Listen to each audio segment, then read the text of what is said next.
Assalamualaikum. Assalamualaikum warahmatullahi wabarakatuh. Bismillah Ustaz, akan kita mulai Ya, bersama tafadhal. di moderator Akhi Rizky Agung. Taib, Tafadhal. tafadhal.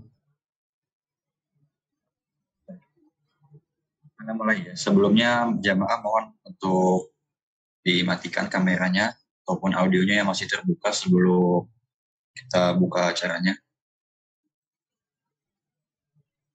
demi kenyamanan bersama ya. Baik, bismillahirrahmanirrahim. Assalamualaikum warahmatullahi wabarakatuh. Assalamualaikum warahmatullahi wabarakatuh. Alhamdulillahi hamdan katsiran thayyiban mubarakan fih kama yuhibbu rabbuna wa yarda. Asyhadu an la ilaha illallah wahdahu wa asyhadu anna Muhammadan abduhu wa rasuluhu. Allahumma shalli wa sallim ala nabiyyina Muhammad wa ala alihi wa sahbihi wa man tabi'ahum bi ihsanin ila yaumiddin amma ba'd. Baik jamaah sekalian yang semoga dirahmati oleh Allah Subhanahu wa taala. Alhamdulillah pada kesempatan kali ini kita bisa berkumpul secara virtual dalam rangka menyimak atau mendengarkan kajian yang akan disampaikan oleh Ustaz Abdul Roy Ridhahullah Ta'ala. Alhamdulillah beliau telah hadir di tengah kita. Yang mengucapkan kepada beliau jazakumullah khairan dan juga kepada tim yang ada di studio yang telah menyiapkan acara bisa terlaksana hingga seperti sekarang ini. Alhamdulillah jemaah sekalian, kami ucapkan juga terima kasih kepada jemaah semuanya yang telah hadir berpartisipasi bersama kita semua. Semoga waktu yang kita luangkan bisa diberkahi oleh Allah Subhanahu wa taala. Baik, sebelum kita masuk ke pembahasan, kami ingin membacakan tata tertib kajian terlebih dahulu. Tata tertib kajian online via Zoom meeting. Yang pertama, menggunakan nama sebenarnya sehingga mudah untuk dikenali. Kemudian mematikan fitur video dan mute mikrofon atau audio saat join dan saat kajian berlangsung. Kemudian mendengarkan kajian dan berusaha untuk mencatat. Kemudian sesi tanya jawab, insya Allah akan ada di akhir kajian. Pertanyaan harap disesuaikan dengan tema pada hari ini. Selanjutnya pertanyaan bisa dikirimkan kepada host atau co-host atau moderator untuk kami bacakan, atau bisa bertanya langsung dengan raise hand. Aturannya untuk raise hand yang akhwat, kameranya wajib off, dan ikhwan kameranya boleh on ketika bertanya ya, jika berkenan. Kemudian menghargai sesama dalam mengikuti kajian dan berharap mendapat keridhaan Allah Subhanahu wa taala, sehingga ilmu ini menjadi barokah dan bermanfaat bagi kita semua di dunia dan di akhirat kelak. Barakallahu fikum. Selanjutnya waktu dan tempat kami persilakan kepada Ustaz.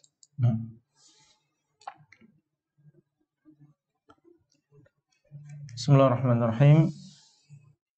Assalamualaikum warahmatullahi wabarakatuh. Alhamdulillah Rabbil alamin. Wa asyhadu an la ilaha illallah wahdahu la syarikalah.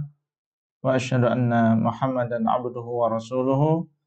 Sallallahu alaihi wa ala alihi wa ashabihi wa tabi'ina lahum bi ihsanin ila yaumiddin wa sallama tasliman katsiran amma ba'd. Alhamdulillah, kita bersyukur kepada Allah Subhanahu wa taala. Kembali kita dipertemukan di hari ini dalam rangka untuk melanjutkan kajian kita terhadap kitab Al-Arba'in An-Nawawiyah yang ditulis oleh Al-Imam An-Nawawi rahimahullah. Masuk kita pada hadis yang baru, yaitu hadis yang ke-11 di antara 42 hadis yang disebutkan oleh beliau. Dan seperti biasanya, sebelum kita jelaskan, terlebih dahulu kita meminta sebagian dari ikhwah untuk membaca hadis ini. Nah,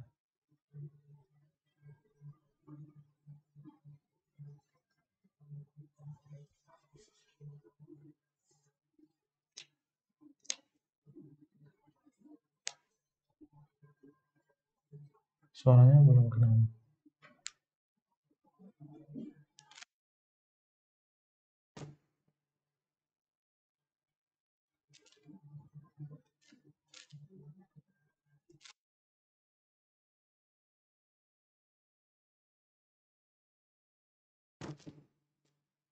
Ya. Ada yang membaca? Ada insyaallah Ustaz. Baik. Al-Hadithul Hadi Asyara. an Nabi Muhammadin Al-Hasan bin Ali bin Abi Talib sibti Rasulillah sallallahu alaihi wasallam wa raihanatihi radhiyallahu anhuma qala hafidtu min Rasulillah sallallahu alaihi wasallam da' ma yaribuka ila ma la yaribuk. Rawahu Tirmidzi wa An-Nasa'i wa qala Tirmidzi haditsun hasanun sahihun. Nah, beliau mengatakan rahimahullah al-haditsu al-hadi asyara. Hadis yang ke-11. An Nabi Muhammadin Al-Hasan ibn Ali ibn Abi Talib sibti Rasulullah sallallahu alaihi wasallam wa rihanatihi radhiyallahu anhu maqal. Dari Abu Muhammad, ini adalah kunyah, Hasan bin Ali bin Abi Talib,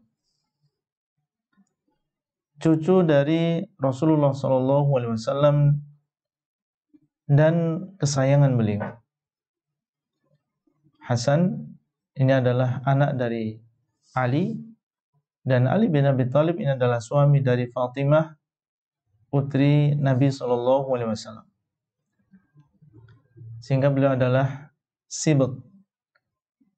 Beliau adalah cucu dari baginda Rasulullah sallallahu alaihi wasallam dan orang yang sangat disayangi oleh Nabi sallallahu alaihi wasallam. Dan Hasan bin Ali bin Abi Talib radhiyallahu taala anhu disebutkan di dalam sebuah hadis bahwasanya Nabi sallallahu alaihi wasallam mensifati beliau sebagai seorang sayyid,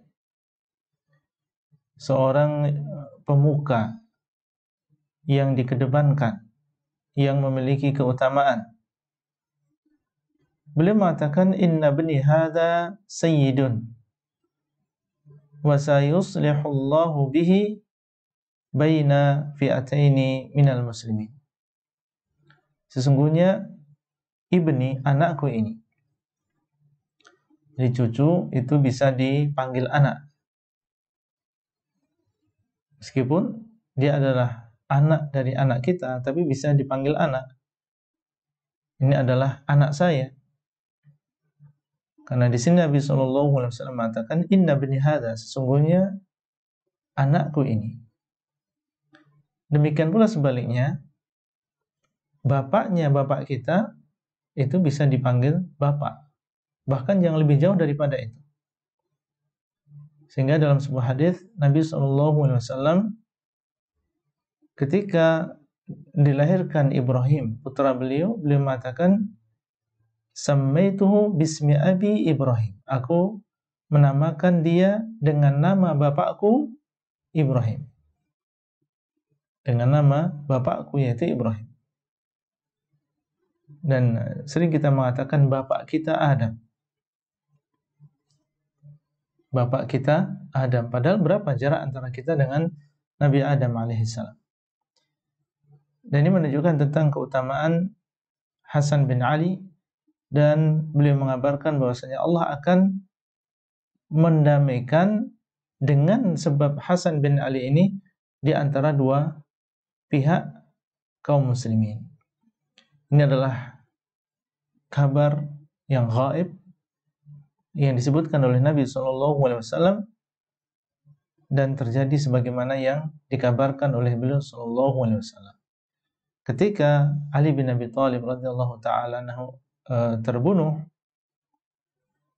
syahid, kemudian dibaiatlah Hasan bin Ali ini, maka Hasan bin Ali beliau mengundurkan diri, mengundurkan diri dari kekhilafan karena saat itu sebagaimana kita tahu terjadi sesuatu antara pihak yang mendukung Ali radhiyallahu taala anhu dengan yang mendukung sahabat yang mulia Muawiyah bin Abi Sufyan.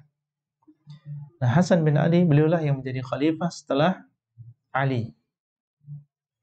Dan akhirnya Hasan bin Ali beliau mengundurkan diri dan menyerahkan kekhilafahan kepada Muawiyah bin Abi Sufyan, sehingga terjadilah perdamaian di antara kaum muslimin saat itu.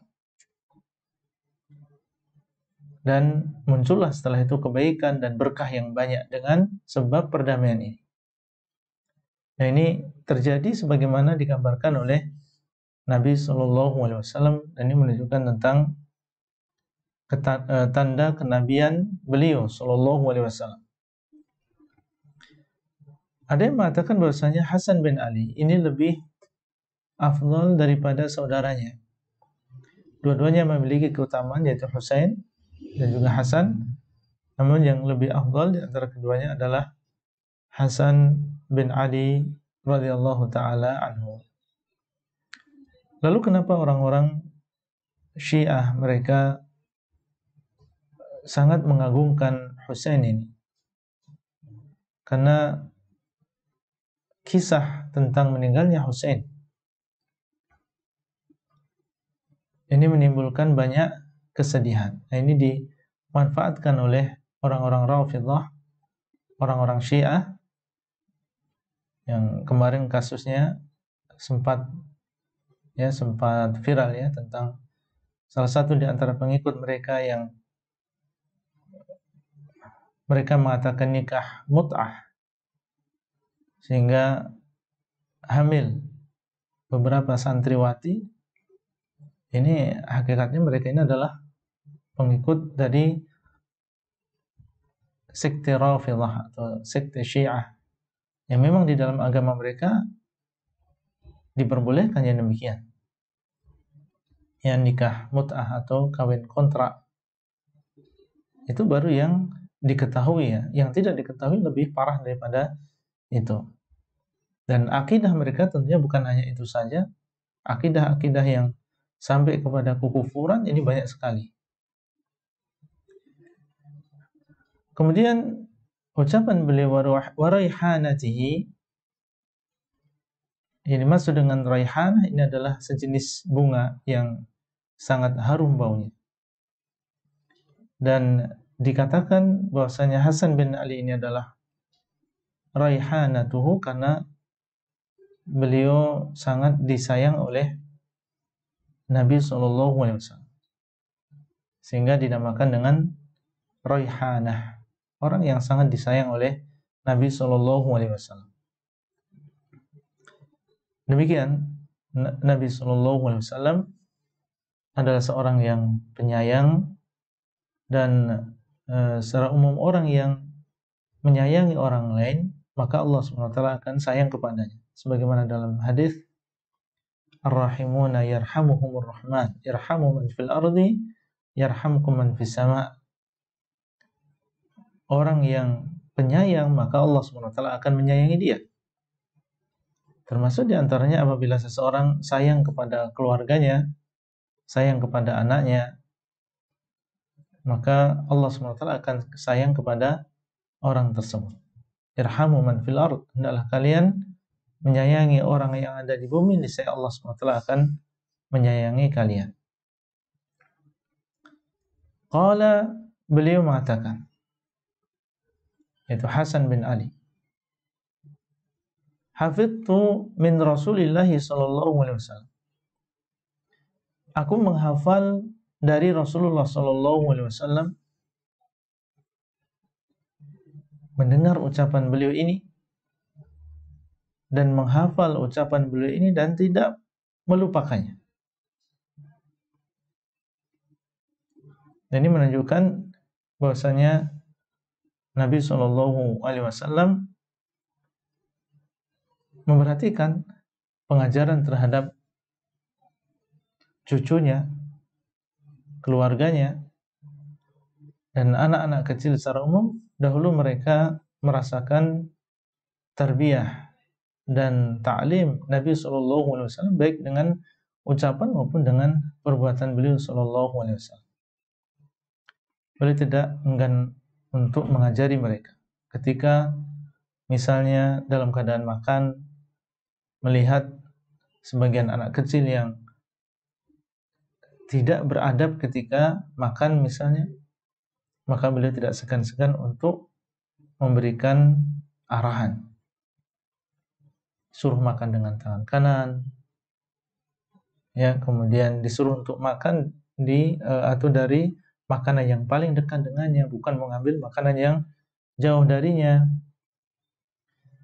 Dan beliau sallallahu alaihi wasallam dalam hadis Abdullah bin Abbas mengajarkan kepada Abdullah bin Abbas untuk menjaga batasan-batasan Allah, hukum-hukum Allah. Ihfazillah yahfazka. Hendaklah engkau menjaga Allah, niscaya Allah akan menjagamu. Beliau sallallahu alaihi wasallam adalah seorang muallim, seorang murabbi.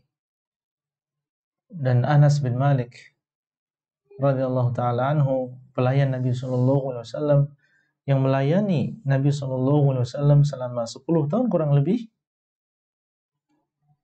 bagaimana beliau terkesan dengan tarbiyah Nabi sallallahu alaihi wasallam. Tidak pernah Nabi sallallahu alaihi wasallam mencela Anas bin Malik sebagai seorang pelayan. Enggak pernah beliau mengatakan, "Kenapa engkau tidak melakukan demikian? Kenapa engkau melakukan demikian?" Tidak pernah mengatakan yang seperti itu kepada Anas bin Malik. Padahal kalau kita lihat dalam kehidupan kita sehari-hari, sering kita tidak puas dengan apa yang dilakukan oleh pembantu kita atau pelayan kita, sehingga tidak jarang kita mengatakan, "Kenapa tadi nggak seperti ini? Kenapa kamu nggak melakukan demikian?" Ini ucapan yang biasa diucapkan oleh sebagian kita. Tapi Nabi SAW selama 10 tahun Anas bin Malik melayani Nabi SAW dengan berbagai kekurangan yang ada, tidak pernah beliau mengatakan yang demikian. Nah, di antara yang dihafal oleh Hasan bin Ali radhiyallahu taala anhu adalah ucapan ini.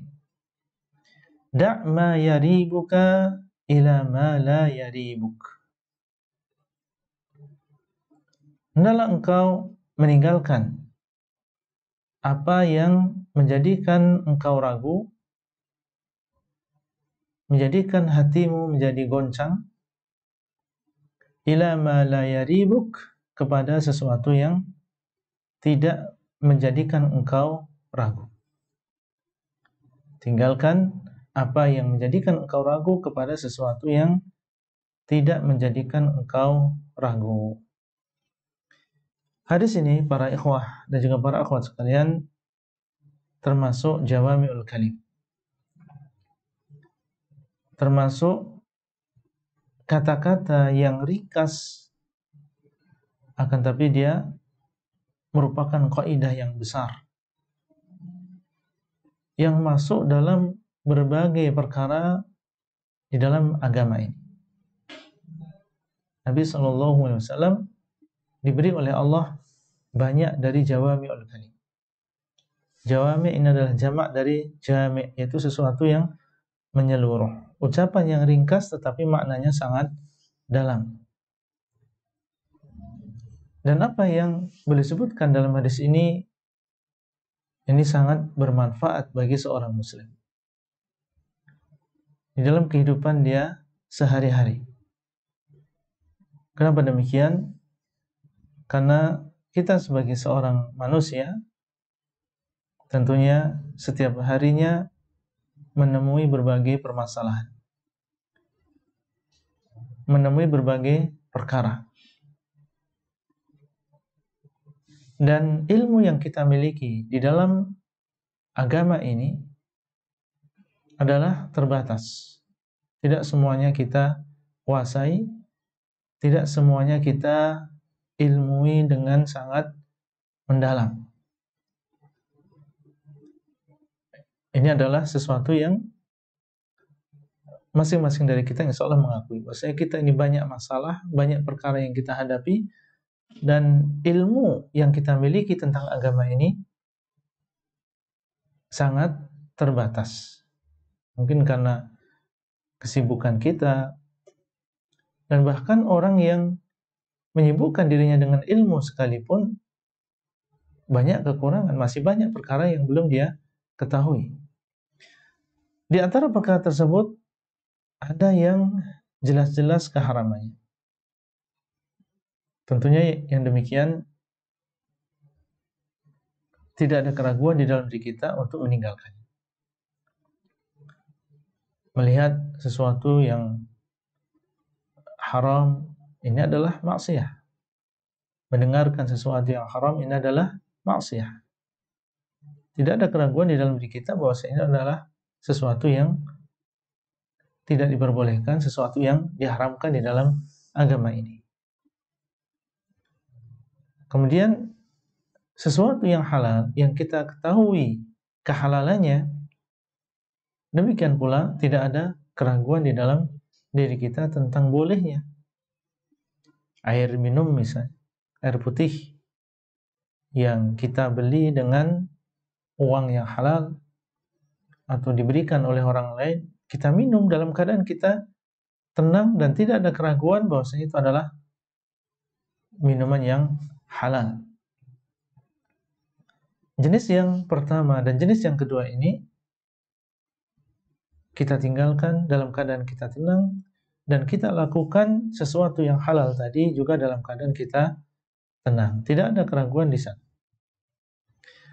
Nah, di sana terkadang ada perkara-perkara karena kurangnya ilmu kita, akhirnya, atau memang bukan karena hanya sekedar ilmunya saja, tapi karena dia sebagai seorang manusia terkadang lupa. Sehingga apa? Muncullah di situ sebuah keraguan. Apakah ini adalah sesuatu yang halal atau sesuatu yang haram? Ya, ini dalam masalah halal dan haram. Kadang di dalam masalah ibadah, apakah ini adalah tawafnya sudah 7 kali atau baru 6 kali? Ada keraguan di situ, muncul keraguan. Terkadang seseorang ragu-ragu apakah hadis tentang keutamaan amal ini adalah hadis yang palsu, hadis yang dhaif atau hadis yang sahih. Nah, di sini muncul keraguan di dalam hati seseorang. Nah, tergantung ilmu seseorang, maka akan muncul keraguan tersebut. Tergantung pada keadaan seseorang, maka akan muncul keraguan tersebut. Sesuatu yang tidak bisa kita hindari dalam kehidupan kita. Maka Nabi SAW memberikan kaidah,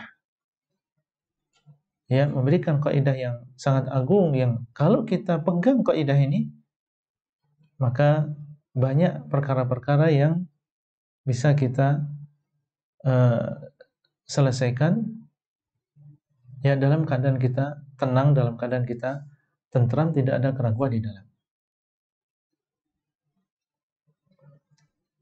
Nah, beliau SAW mengatakan, bagaimana jalan keluarnya? Da' ma yaribuka ila ma la yaribuk. Tinggalkan apa yang menjadikan engkau ragu kepada sesuatu yang tidak menjadikan engkau ragu. Ini kaidah. Kalau misalnya tadi, misalnya kita ragu-ragu apakah minuman ini halal atau haram. Sementara di sini ada makanan yang jelas kehalalannya, dan kita nggak bisa menguatkan di sini. Kita nggak bisa mengatakan ini halal atau ini haram. Masih dalam keadaan keraguan yang sangat. Daripada kita terus dalam keadaan goncang hatinya, dan seandainya kita makan pun kita merasa tidak tenang, maka tinggalkan sesuatu yang membuat antum ragu dan kepada sesuatu yang tidak menjadikan engkau ragu. Beres. Antum bisa menggunakan waktu antum, menggunakan pikiran antum dalam perkara yang lebih bermanfaat daripada kita memaksakan diri melakukan sesuatu yang membuat kita ragu, akhirnya menjadikan kita tidak tenang dalam kehidupan kita. Tinggalkan sesuatu yang membuat engkau ragu, kepada sesuatu yang tidak menjadikan engkau ragu. Contoh yang lain, orang yang tawaf misalnya, yang kita tahu disyaratkan 7 kali mengelilingi Ka'bah. Kemudian seseorang ketika mengelilingi Ka'bah, dia ragu-ragu apakah ana ini sudah 4 kali atau baru 3 kali. Dia dalam keadaan sendiri tawafnya, tidak bersama rombongan. Kalau bersama rombongan mungkin bisa bertanya, tapi dia dalam keadaan sendiri, tawaf sunnah misalnya. Mau tanya kepada orang, jelas mereka nggak tahu jawabannya. 4 atau 3, 4 atau 3, dia tidak bisa menguatkan. Nah, di sini kembali kepada kaidah ini. Da' ma yaribuka ila ma la yaribuk. Tinggalkan sesuatu yang membuat engkau ragu. Mana yang membuat engkau ragu? 4. Kalau 3-nya yakin. 3-nya dia yakin bahwasanya dia sudah 3 kali. Yang meragukan dia adalah yang keempat. Nah, berarti tinggalkan yang meragukan antum. Ambillah sesuatu yang tidak meragukan antum, yaitu yang 3 kali. Tenang. Udah diambil, dianggap kita baru 3 kali, kemudian kita tambah sekarang menjadi kita lengkapi 4 kali putaran yang lain. Tenang hati kita. Daripada seseorang mengambil yang 4, kemudian dia keluar dari Masjidil Haram dalam keadaan, aduh, sah enggak ini tawaf yang ana lakukan. Jangan-jangan baru 6 kali misalnya. Kemudian contoh yang lain dalam masalah pernikahan, dalam masalah muamalah.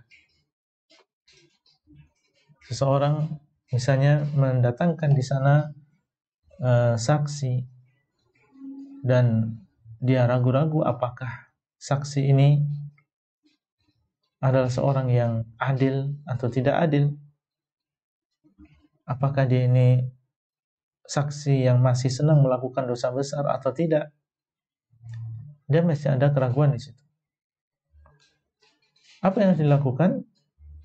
Ya, dia mencari saksi yang lain, yang dia yakin bahwasanya saksi tersebut adalah saksi yang adil. Dia tinggalkan keraguan, dia tinggalkan sesuatu yang menjadikan dia goncang hatinya. Ini dalam banyak perkara.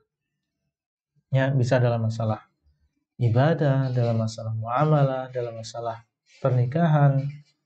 Seorang ragu-ragu apakah ini adalah saudara sesusuan dia atau bukan. Tinggalkan yang ragu-ragu. Dia cari wanita yang lain yang jelas itu bukan mahramnya. Kenapa dia memaksakan diri melakukan sesuatu yang menjadikan dia ragu-ragu? Ini adalah petunjuk Nabi SAW. Contoh yang lain misalnya seseorang awalnya sebelumnya dalam keadaan belum berwudu, dan dia ingat bahwasanya dia tadi ingin berwudu. Cuma dia lupa apakah dia benar-benar sudah berwudu atau belum. Tapi dia ingat bahwasanya tadi saya berkeinginan untuk berwudu, masuk ke dalam masjid, dia lupa tadi sudah berwudu atau belum. Nah, ini ragu-ragu. Mana yang yakin di sini? Yang yakin adalah dia tadi belum berwudu. Ini yang yakin. Dia masih ingat memang saya tadi belum berwudu, dan dia ragu-ragu apakah sudah berwudu atau belum setelahnya. Nah, tinggalkan yang keraguan tadi, kemudian adalah dia berwudu. Baik, da' ma yaribuka ila ma la yaribuk. Kemudian juga contoh yang lain, seseorang dalam keadaan dia sudah berwudu. Ini sebaliknya ya. Dalam keadaan sudah berwudu dan dia yakin sudah berwudu. Kemudian dia akan sholat. Ya. Datang keraguan tadi sudah batal atau belum ya? Soalnya tadi sempat misalnya menahan angin. Dan dia ragu-ragu apakah tadi sudah batal atau belum. Mana yang menjadi keyakinan dia, atau sesuatu yang yakin sebelumnya, sesuatu yang yakin adalah dia dalam keadaan sudah berwudu. Mana yang ragu-ragu? Yang ragu-ragu apakah sudah batal atau belum. maka tinggalkan keraguan tadi dan ambillah sesuatu yang yakin, yaitu bahwasanya engkau dalam keadaan berwudu. Nah, ini masuk dalam bab yang banyak. Kalau kita kembali kepada kaidah, kembali kepada sabda Nabi SAW, maka akan banyak perkara-perkara yang kita selesaikan.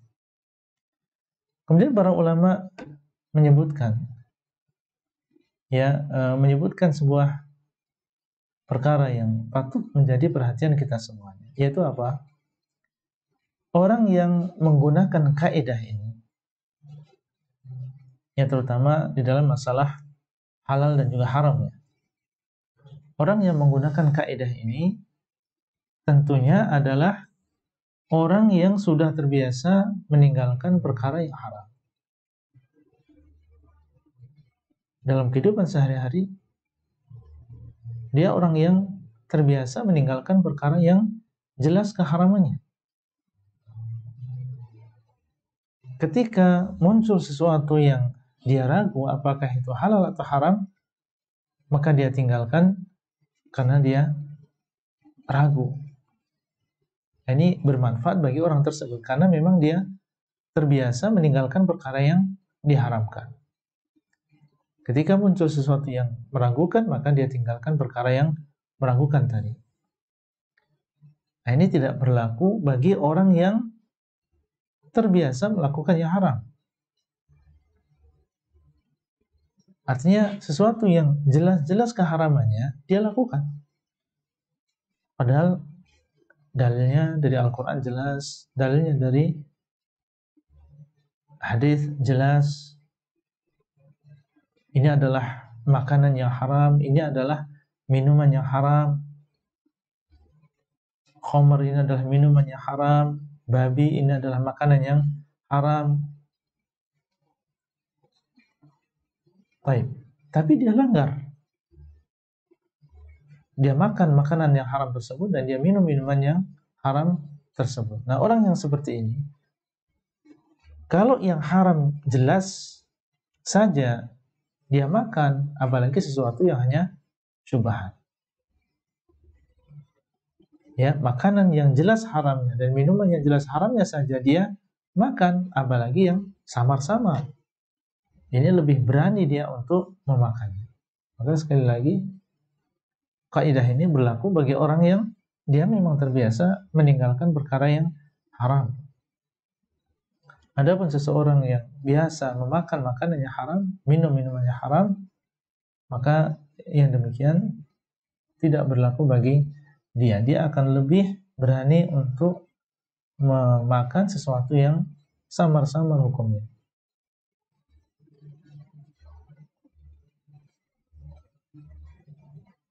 Ya, ada sebuah kisah, yaitu di zaman Abdullah bin Umar, di mana ada seseorang yang bertanya kepada Abdullah bin Umar tentang darah nyamuk.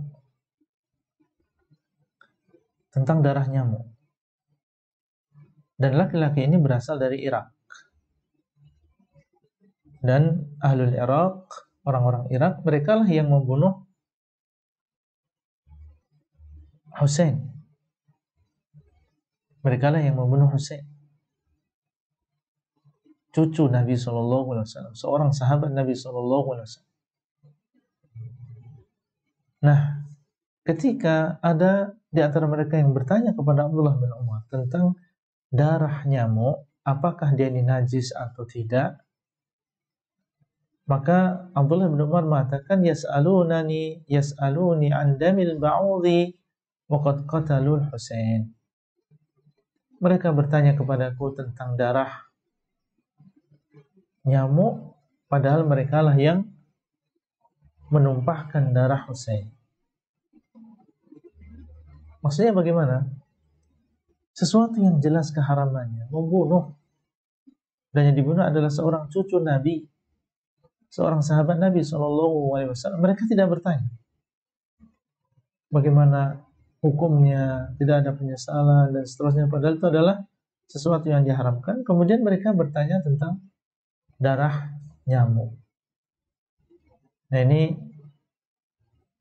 tentunya perkara yang sangat mengherankan, sesuatu yang jelas keharamannya mereka lakukan, bagaimana mereka bertanya sesuatu yang masih samar bagi mereka. Tentunya yang demikian lebih berani mereka untuk melakukannya. Yang haram saja jelas mereka berani untuk melakukannya, apalagi kalau hanya sekedar darah nyamuk. Ini sesuatu yang aneh dari mereka. Sehingga seperti yang tadi kita sebutkan, kaidah tadi ini berlaku dengan baik bagi orang yang terbiasa melakukan atau meninggalkan perkara yang haram. Kemudian muncul keraguan apakah ini haram atau tidak, maka kita katakan tinggalkan apa yang membuat antum ragu dan kepada sesuatu yang tidak menjadikan antum ragu. An-Nawawi mengatakan rawahu Tirmidzi wa Nasa'i wa qala Tirmidzi haditsun hasanun sahih. Hadis ini diriwayatkan oleh Tirmidzi dan juga Nasa'i. Tirmidzi di dalam sunannya dan juga Nasa'i di dalam sunannya, dan berkata At-Tirmidzi hadis yang hasan dan juga sahih. Dan Syekh Al-Albani rahimahullah menghukumi hadis ini sebagai hadis yang sahih. Di antara faedah yang bisa kita ambil ayyuhal ikhwah, yang pertama adalah meninggalkan sesuatu yang meragukan dan mengambil sesuatu yang tidak ada keraguan di dalam. Sekali lagi ini dalam seluruh perkara, termasuk di antaranya masalah pekerjaan, masalah makanan dan juga minuman, masalah ibadah. Tak ragu-ragu misalnya apakah seseorang ini boleh diambil ilmunya atau tidak, apakah dia termasuk ahlu sunnah atau bukan. Sementara kita tahu di sana banyak ulama, banyak masyayikh, banyak asatidzah yang jelas-jelas bahwasanya mereka adalah termasuk ulama ahlu sunnah wal jamaah. Kemudian juga meninggalkan sesuatu yang menjadikan kita ragu, ini adalah ketentraman tersendiri bagi jiwa seseorang dan menjadikan dia jauh dari kegoncangan. Masing-masing dari kita tidak mau merasakan apa yang dinamakan dengan kegoncangan hati, keresahan, kegelisahan. Kalau kita ditanya apakah kita mau gelisah, jawabannya tidak mau. Nah, kalau kita tidak mau, maka kita jauhi segala sesuatu yang menjadikan goncang hati kita. Di antaranya adalah melakukan sesuatu yang menjadikan kita ragu.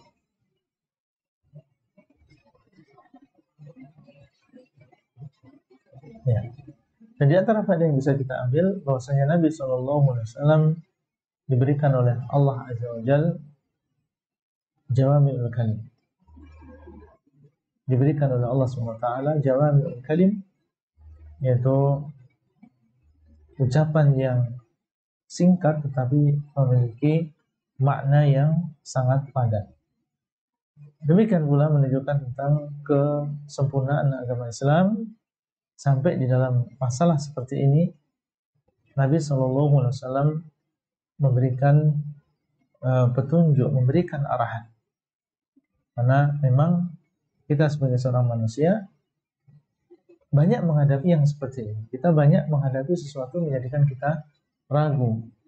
Dan apa yang datang dari Nabi SAW adalah jalan keluar apabila seseorang menemui keraguan tersebut. Baik, mungkin itu yang bisa kita sampaikan pada kesempatan kali ini, dan semoga yang sedikit tentang penjelasan di sini memberikan manfaat untuk kita semuanya. Dan sebelum kita tutup, mungkin ada pertanyaan, kami persilakan. Nah,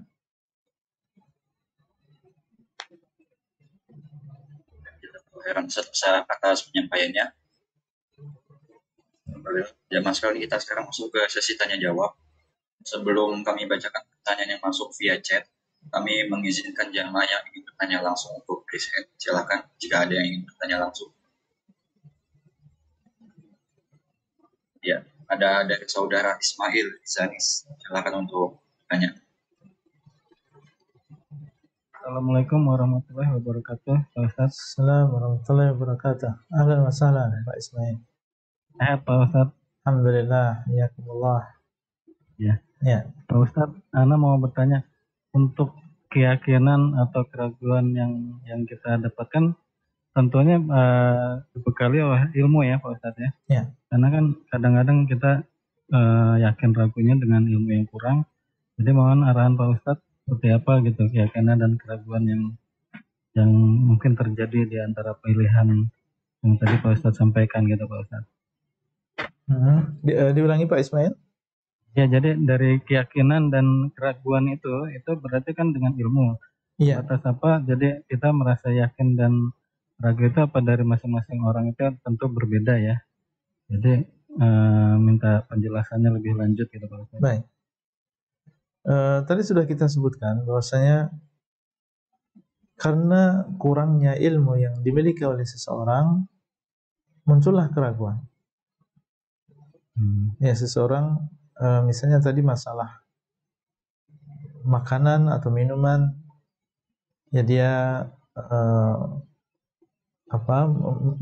menemui sebuah makanan yang dia ragu-ragu apakah makanan ini haram atau halal. Contoh misalnya karena kurangnya ilmu dia tidak tahu tentang masalah daging apa misalnya yang membuat kita ragu. Ya misalnya daging ikan paus misalnya. Ikan paus ya. Ya sebagian mungkin terbiasa makan ikan yang lain ya, tapi daging ikan paus dia masih ragu-ragu apakah ini halal atau haram. Karena kurangnya ilmu dia masuk di dalam dirinya keraguan. Ya, dalam keadaan demikian, ya dia tinggalkan. Kalau memang dia dalam keadaan ragu, gak ada orang yang bisa ditanya, maka dia tinggalkan sesuatu yang ragu tadi. Kalau dia tahu ilmunya, dia akan mengetahui bahwasanya ikan paus ini termasuk yang halal. Ya, ini masuk di dalam ucapan Nabi SAW, al-hillu maitatuh, sesuatu yang halal bangkainya. Ikan paus termasuk bangkai air laut misalnya, maka ini adalah sesuatu yang halal. Orang yang berilmu maka tidak ada keraguan bahwa ini adalah makanan yang halal. Kemudian misalnya seseorang di sebuah tempat, dia ragu-ragu apakah ini daging ini adalah halal atau haram. Karena ketidaktahuan dia, akhirnya dia ragu-ragu, dia tinggalkan. Sementara yang lain, dia tidak ada keraguan bahwa itu adalah halal karena dia sendiri yang menyembelih. Dia sendiri yang melihat bahwa itu adalah daging kambing, bukan daging yang lain. Maka bagi dia, karena dia tahu ilmunya, tidak masalah. Tapi bagi orang yang tidak tahu ilmunya, maka akan muncul di dalam dirinya keraguan tersebut. Makanya kita katakan khususnya yang berkaitan dengan masalah halal dan haram ini tergantung ilmu yang dimiliki oleh seseorang. Ya, semakin dalam ilmunya tentunya akan semakin banyak sesuatu yang jelas, yang halal yang jelas, yang haram yang jelas bagi dirinya, ini semakin banyak. Tapi semakin kurang ilmunya, semakin banyak sesuatu yang samar, sehingga semakin banyak keraguan yang sampai kepada dirinya. Sehingga di sini tentunya seseorang hendaklah dia memperbaiki dan terus mengembangkan dirinya. Jangan dia merasa cukup dengan apa yang sudah dia miliki berupa ilmu, tapi dia berusaha untuk mendalami ilmu lebih dalam, ya, lebih banyak menuntut ilmu supaya lebih terhindar dari segala sesuatu yang membuat dia ragu. Wallahu ta'ala a'lam. Nah, Assalamualaikum atas pertanyaannya. Semoga bisa dipahami dengan baik. Dan Afan, Ana ingin bertanya dulu. Ini mungkin ada sisa pertanyaan yang lumayan banyak. Sekiranya beberapa pertanyaan lagi yang mungkin bisa kami bacakan. Sampai 10 menit lagi. 10 menit ya, kurang lebih 2 pertanyaan mungkin atau 1 ya. Ya. Tapi jemaah sekalian, Kami ingin membacakan pertanyaan yang masuk via chat lebih dahulu ya, bergantian. Tadi yang nanya langsung sudah. Ini ada pertanyaan dari saudara Dedi Kurniawan Syah dari Riau. Nanya berkata, Assalamualaikum warahmatullahi wabarakatuh. Afwan izin bertanya Ustaz. Assalamualaikum warahmatullahi wabarakatuh. Ana seorang penyandang disabilitas pengguna kaki palsu. Dan saya mendapat bantuan kaki palsu dari salah satu yayasan wihara dalam memperingati Imlek. Apakah boleh kita terima bantuan itu atau tidak? Jazakallahu khairan. Dari mana? Dari yayasan wihara dalam raya memperingati Imlek. Budaya. Iya. Iya. Apa yang datang dari orang kafir berupa bantuan asalnya adalah sesuatu yang halal, tidak masalah. Bukan karena mereka kafir kemudian kita tidak boleh menerima bantuan dari mereka. Boleh. Tidak masalah. Ya, seseorang menerima bantuan dari orang yang kafir. Cuma yang perlu dilihat di sini sesuatu yang lain, yaitu karena mereka ini terkadang dalam pemberian ada maksudnya. Ya, orang-orang Nasrani misalnya, mereka ada program kristenisasi, memberikan sesuatu, uang atau materi kepada orang-orang yang terkena bencana atau orang yang fakir, miskin, dan maksudnya adalah untuk mengajak mereka masuk ke dalam agamanya. Ini banyak. Ya, oleh karena itu yang dikhawatirkan adalah mereka menjadikan pemberian ini sebagai wasilah untuk mengajak orang lain masuk ke dalam agama mereka. Adapun asalnya maka itu adalah boleh-boleh saja kita menerima bantuan dari mereka, itu adalah sesuatu yang halal. Kalau memang tidak ada di sana maksud, mereka tidak membuat perjanjian atau hitam di atas putih, kami akan membantu antum, tapi antum syaratnya harus demikian dan demikian. Nah, ini nggak masalah, insya Allah tidak masalah. Tapi kalau sampai mereka mengambil dari kita perjanjian, mau memberi tapi harus kita melakukan demikian dan demikian, yang itu merupakan sesuatu yang melanggar di dalam agama kita, makanya harus kita waspada dan dengan tegas kita menolak pemberian tersebut. Wallahu ta'ala a'lam. Nah. Baik, Assalamualaikum. Terima kasih atas jawabannya Ustaz. Ya. Selanjutnya satu pertanyaan lagi yang singkat insya Allah dari saudara Asep Ahmad. Penanya berkata, saat ini ada wakaf asuransi syariah, sudah ada fatwa halal dari DSN. Namun saya masih ragu, apakah saya ikut fatwa DSN atau meninggalkan hal tersebut. Jazakumullah khair. Fatwa tentang apa? Fatwa tentang asuransi syariah. Dan sudah ada fatwa halal dari DSN. Namun beliau masih ragu apakah ikuti fatwa atau meninggalkannya. Ya, ala kulli hal kita kembali kepada sabda Nabi SAW, da' ma yaribuka ila ma la yaribuk. Tinggalkan sesuatu yang menjadikan engkau ragu kepada sesuatu yang tidak menjadikan engkau ragu. Nah,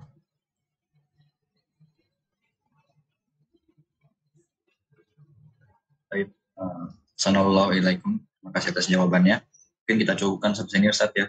Baik. Sesuai kesepakatan tadi. Ya. Saya pernah tutup. Alhamdulillah jemaah sekalian kita sudah menyimak apa yang disampaikan oleh Ustaz. Semoga ilmu yang disampaikan bisa kita pahami dengan baik dan bisa kita amalkan. Semoga bermanfaat untuk kita di dunia dan di akhirat.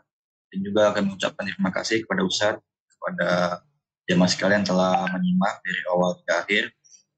Semoga apa yang disampaikan oleh Ustaz bisa menjadi amalan berkat antum di akhirat kelak. Dan kami mohon maaf jika ada kesalahan sikap maupun kata, dan juga kami mohon maaf jika ada pertanyaan yang belum sempat kami bacakan ataupun belum kami berikan kesempatan untuk yang bertanya langsung karena keterbatasan waktu yang kita miliki. Akhirul kalam, subhanakallahumma wa bihamdika asyhadu an la ilaha illa anta astaghfiruka wa atubu ilaik. Assalamualaikum warahmatullahi wabarakatuh. Waalaikumsalam warahmatullahi wabarakatuh.